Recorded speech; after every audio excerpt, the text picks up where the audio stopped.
Anna Chlumsky, you've gotten your third Emmy nomination for Veep. Yes. Does it get old? No, it doesn't get old. It's always a thrill, and it's always an honor. So no, those things can keep coming. That's good, because when we spoke with Tony Hale, he said that anyone who gets used to it should get popped upside the head. Yeah, I agree with him. Absolutely. Oh, that's good.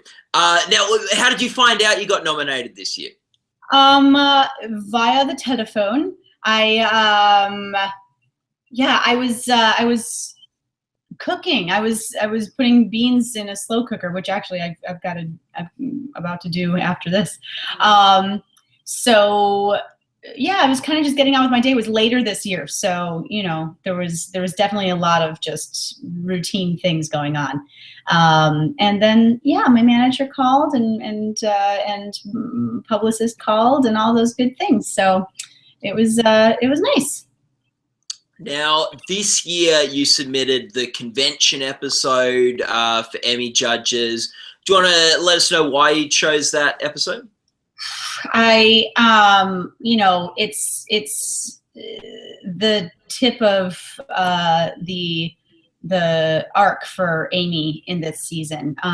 You know, it's her swan song, it's her big ol' exit, and she gets to really let it rip. So you know, the whole episode, you get to see her try to really keep things under control, and then you get to see her not keep things under control. So yeah, I'm happy with that performance, and you know, that's the best you can do. I mean, you never know how much those kinds of, like, choosing the submission of an episode and stuff counts. I mean, you know, all you can do is just say, well, I like this one, it shows what I can do. So yeah. Yeah, it was your biggest episode of the year. It had your biggest scene where you really lose it at Selena Myers. Was that fun, as someone who works with Julia Louis-Dreyfus every week, and she's sort of your boss on the show since she's one of the producers and things, to really just get a chance to scream at her? I think if I had pulled back and thought of it as screaming at Julia, I think I wouldn't have done as good of a job. Yeah, I probably would have shrunk back like a shrinking violet. Cause yeah, I don't have to scream at her. She's a lovely person and she's a lovely boss. You know, but that's, again, like, that's what, you know, we have a craft for those kinds of things, we actors. So yeah, I wasn't necessarily screaming at Julia Louis-Dreyfus at all. Let's talk about that scene a bit more, and like because with your rehearsal process where the scene's refined and then rewritten, and then through your using a bit of improv and stuff, what was it like building that scene with Julia? That scene was very much intact when we first read it, and it didn't change much. We did a few readings of those, and I remember it because we would be at the table and I'm like, oh, here we go. And yeah, it didn't change too much. I think that the writers really nailed it on the head, and you know, there's so much room just within the playing of it, which is similar for any scene that you ever do, that I think they just wanted to see where it could go without necessarily changing too much of the actual structure. I think it was pretty intact. And like, what do you think, like, that scene meant for the character of Amy? This, like, you know, person who's been a loyal follower of Selena Myers for so many years, getting to the point where she screams at her, like, this is the worst, you're the worst thing to America since food in buckets or slavery. Yeah, I mean, you know, I've often said as an audience member that, of course, those things she says to her are debatable, and you know, they can be left up to analysts in the history books. But you know, just on a personal level, I think that I know that conversation, it's not a conversation, it's that confrontation was deeply personal for Amy. It's you know, I think that she has put up with a lot with Selena, and so it was going to be a very careful and well thought out moment and series of events that would lead up to her actually leaving. And so I think that the pressure of handling this campaign for her, and it just constantly being threatened by her own people and by Selena's own bad decisions, I think just it was the absolute brink for Amy, and she just couldn't. She just had to remove herself and unplug herself from this horrible behemoth of a campaign that possibly could go overboard. So I think that that's what it was. I think it was very much self-preservation, and I think it was very much many years of frustration all coming to a head at once. So, you know, and I think she was hurt. In the bottom line, I think that she was just, you know, she could not believe that that all of the work she put in for all of these years would possibly be thwarted. You know, that was personal for her. Yeah, and it's really interesting about, like, it revealed a bit into, like, about Amy and Selena's relationship, because even though Selena, there's no way she's gonna, like, she's way too proud to admit she's wrong or anything like that. It does sort of turn her on the Tom James decision and the way she views, like, you know, it really lights a fire under her and does move her to a degree that Amy's saying. And I think that that's such a gorgeous part of what they did with that scene and what they did with the story, because it is that, you know, I mean, definitely Amy didn't do this cognitively. I think that she thought, you know, this was just complete emotion and complete catharsis for her. And it's not like she woke up that morning expecting to leave. I mean, that was the exact opposite of what she expected. So she, but however, really deep down, you wonder if her subconscious knew that if she made such an enormous stand as to resign, and as to put Selena in her place, that would result in finally getting Selena to hear her. You know, it's that thing where, you know, you feel like the walls are so strong that you're not being heard. That, you know, what do you have to do? You actually have to, like, drive a Mack truck through that wall in order to be heard. So I think part of what happened was a result of that dynamic of theirs.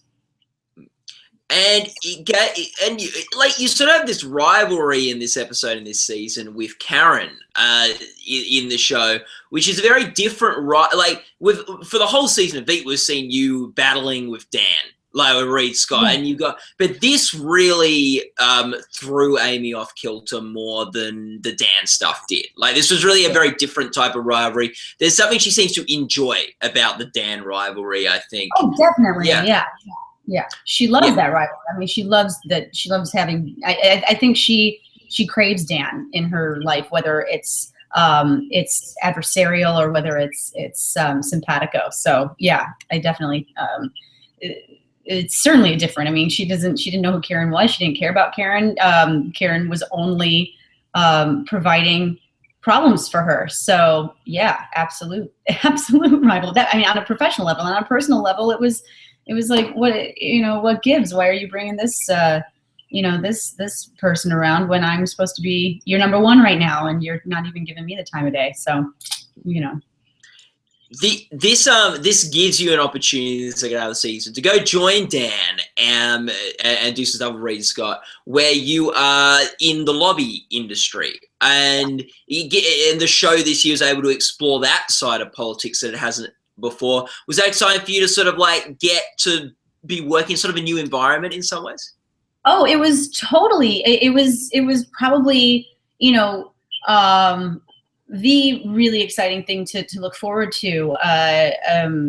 once you go, oh, well, what's Amy going to do now? You kind of, you get a little nervous. You're like, well, gee, is it just going to be her on her couch for a while? But no, this afforded us the opportunity to research a whole different machine and a whole different culture. And that was like really gratifying and invigorating for myself, and I think I can speak for Reed. So yeah, it was it gave us a little shot in the arm and something to look forward to. And it also, it brought Dan and Amy closer together, which is bizarre as always. Obviously, when we think of Amy this season, that big convention confrontation is the thing we think of. What were some other favorite moments you had from season 4 of the show? Well, my husband loves when I scream in the parking garage in the subsequent episode. I guess that's episode 6. And I can't blame him. I think it's pretty funny. Again, it's that whole I kept calling it how Amy got her groove back. So that was season 4 for Amy. I think was just catharsis all over the place. And my father's favorite, one of his favorite, is the I think it's episode 1 where I'm in a video chat and they pause the video chat on like a really horrific face that I'm making. I think those are good Amy moments. Yeah, that's good. Hopefully this chat doesn't freeze in a bad way. Yeah. I'm very expressive. You'll always get something gold. Yeah. Anyway, if that happens, we won't just hang up on the call. We won't just try to fight it. We've got no. Yeah. So, this season also marked the end of Armando Iannucci's run on the show. He's off to spend time with his family. How did you feel about him leaving the show? Sad at first, because he's been the one who really, he's been a champion of mine. So it's and having worked with him for for many years now, because we did In the Loop together and then we did this, I very much felt like they're kind of my work family. He and his merry band of Brits that he brings along. So yeah, initially sad, but also absolutely respectful of the decision. I feel like we're in a creative industry, and it's something that you protect, that creativity. You never want to put it in a position where you don't feel completely invested. And so, if he has stories to tell in other realms, then he must, and that's really how I feel. So now that when we brought Dave on, it's very exciting. He's absolutely game. He's absolutely sharp as a tack. He's got such great ideas for the show, and we did one reading and it feels consistent. So there's something about what Arm and our writers created that I'm now encouraged can live on, which is really neat, and it's kind of a new way to look at creativity. It's like, oh yes, now it can grow. He's planted a very strong garden for us, and now it can grow in different shapes and sizes, and that's really neato. And I guess even more so, and it is interesting to talk about In the Loop, because you'd probably be one of the only people on the cast who had that working relationship with Arm before the actual series started. But I think what you say about him creating something, it's not just that he had this great concept that you're running on with, but he, I guess, has left you with a whole process of creating the episodes with the rehearsals and stuff like that. And that's very different to another showrunner who would leave a show, even ones that have had a big impact on the creative process. That's absolutely true, and it speaks to how open Dave and all the new writers, and we've kept 3 of our writers, so we have some consistency. Julia likes to say continuity with change, which is from our show. And so it just speaks to how open everybody is to dive into this process that somebody else set up and that we all became akin to, and now they get to try it out too. So that's, yeah, it just is, it's kind of meta collaborative at that in that way. Yeah, like Arm's leaving you, but he left the blueprint of like what to do. But he did also leave you guys in a bit of a pickle, an election night pickle, a real cliffhanger for the season. Yeah. And we still don't know what goes on. Like we really don't know what's to come after that. So it's still pickling. I'll put it that way. It almost seems like all season long was leading to the punchline and the observation that America has an even number of electoral college votes. Isn't it? I mean, it's just, it's kind of asinine, isn't it? I mean, it's really, and that's, isn't that exactly what we do with this show with good satire is we have a blast laughing and telling these stories, but really it's to peel back some absurdities of our actual lives. So yeah, it's true. It does seem, now that we've all discussed it at such length, it's just like, really, it's really this way. So yeah, humans, we can't get everything right. Yeah. Do you think? Now, I guess with that sort of cliffhanger, like it can go in so many different directions and stuff. Does it excite you that there are so many different ways this show could now go, sort of in story? Oh, totally. It does. It feels like that's something that's really fun about acting in a series in general, is that you kind of live out life just as unknowingly as you do your own life. So yeah, we don't know what will happen, and our characters don't know what will happen, and so that helps us to be present and tell a really good story that way. Is this going to be concerning for Amy? Because I don't know, not Julia, but Selena was very big on the idea that Tom Jane was her amazing choice for vice president.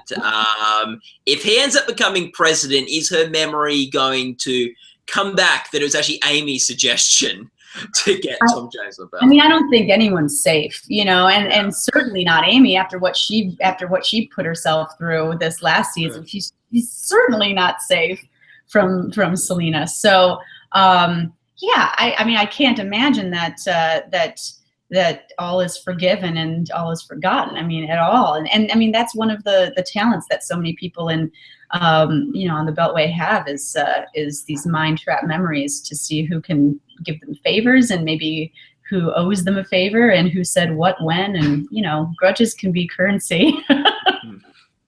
Did you like that in that final that Amy got to come back and sort of like that, like she sort of came back home almost in that final? I thought it was so tender and dear, and also really really authentic to Amy. For so long she hasn't listened to what she really wants, out of life or out of work, and I think that her departure for those last episodes from the Selena camp enabled her to see very clearly on that last episode and in that last on election night. She didn't waver. She just went, I gotta go and be there. And she didn't really even need an explanation. She just was like, that's where I need to be. So how neat, good for her. I can't promise that she'll always be so clear in her desires, but at least once she was, and it made for, I thought, really lovely television. And hugs are always nice.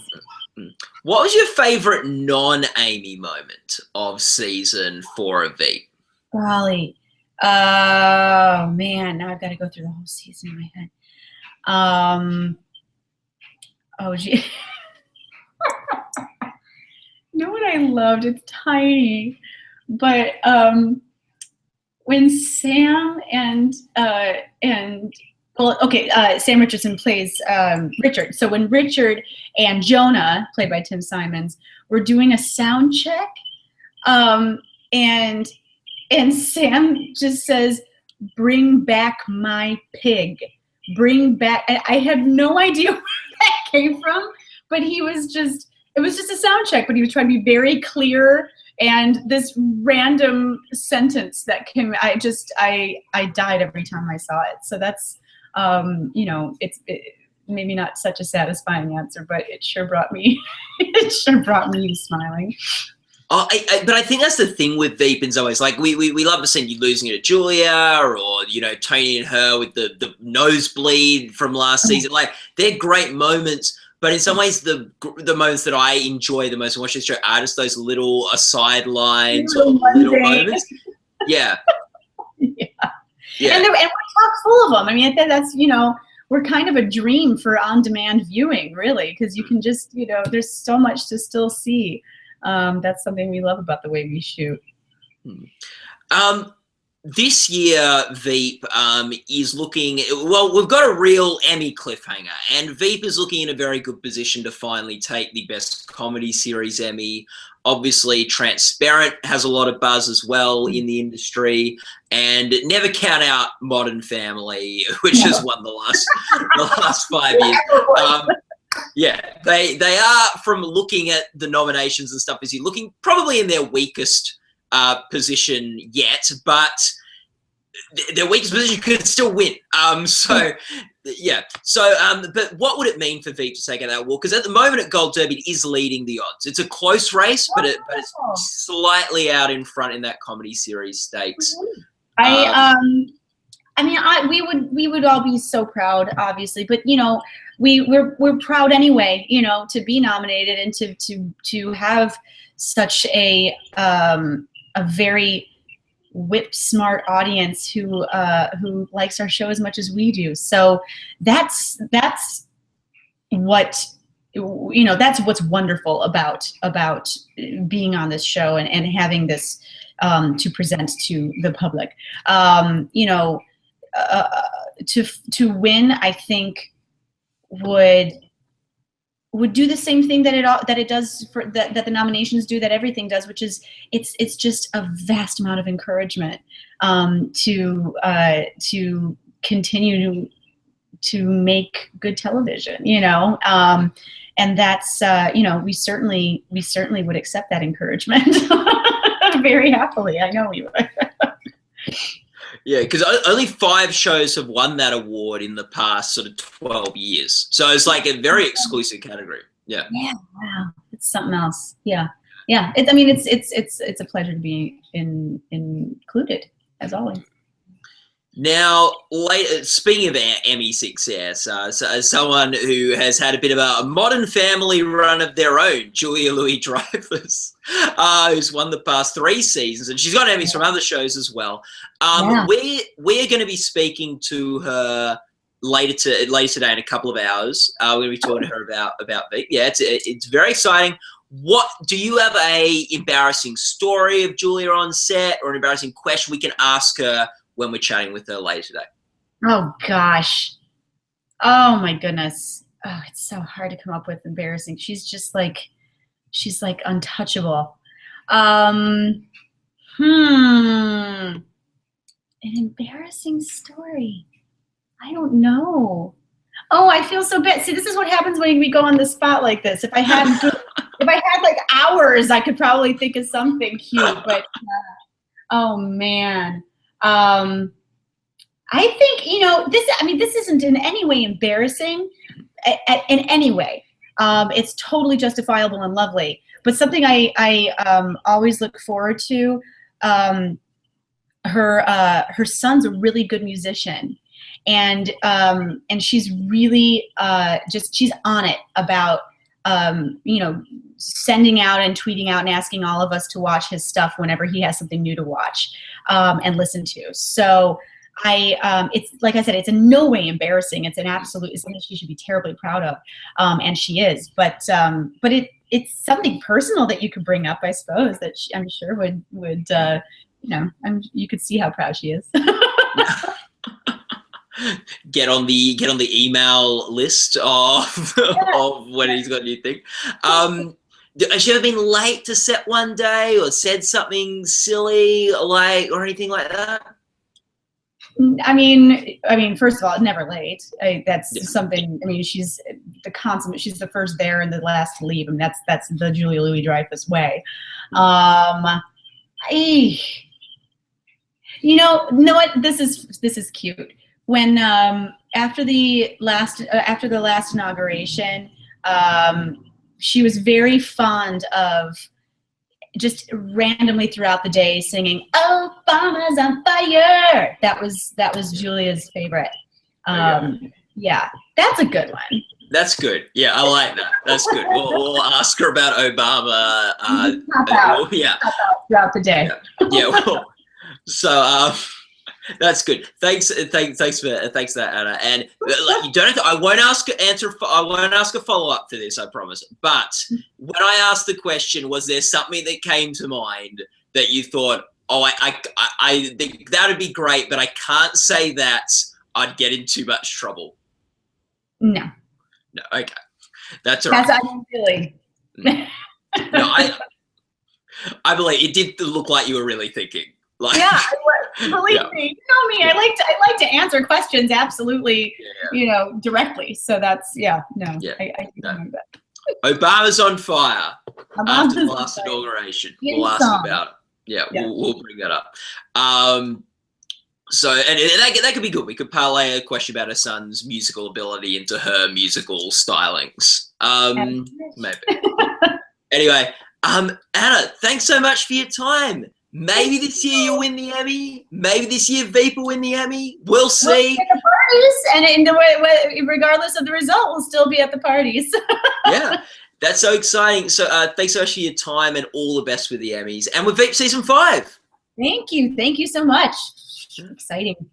And